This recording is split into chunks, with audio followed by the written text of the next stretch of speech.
இன்றைக்கி என்னோடய பர்த்டேங்க. சரி இன்றைக்கி கோவில் போகலாம் அப்படின்னு சொல்லிட்டு ரெடி ஆகிட்டு இருக்கும்போது பார்த்தீங்கன்னாக்கா, எங்கள் ஏரியா எம்எல்ஏ வந்துட்டாங்க.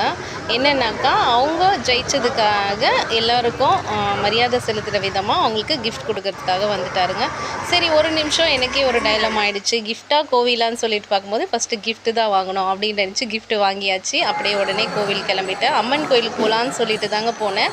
ஆனால் எப்படி மனசு மாறுச்சுன்னு தெரியல. போகிற வழியில் பெருமாளை பார்த்தோன்னே பெருமாள் கோவிலுக்கு போயிட்டேன். உள்ளே போனாக்கா சிறப்பு தரிசனம். ரொம்ப ஸ்பெஷலாக எனக்காகவே பர்த்டேக்காகவே என்னை அழைச்சி எனக்கு சாப்பாடு போட்ட மாதிரி ஆயிடுச்சு. என்னன்னாக்கா, ஃபஸ்ட்டு பஞ்சாமிர்தம் கொடுத்தாங்க. அது மட்டும் இல்லை, கேசரியும் சாப்பிடுமான்னாங்க. கேசரி மட்டும் இல்லை, எள்வடையும் சாப்பிடு. எள்வடை மட்டும் இல்லை, இந்த புளி சாதமும் உனக்கு தான் அப்படின்னு சொல்லிட்டு கொடுத்துட்டாங்க. சரி உடனே அதையும் சாப்பிட்டு விளக்கேற்றிட்டு உடனே கிளம்பியாச்சுங்க.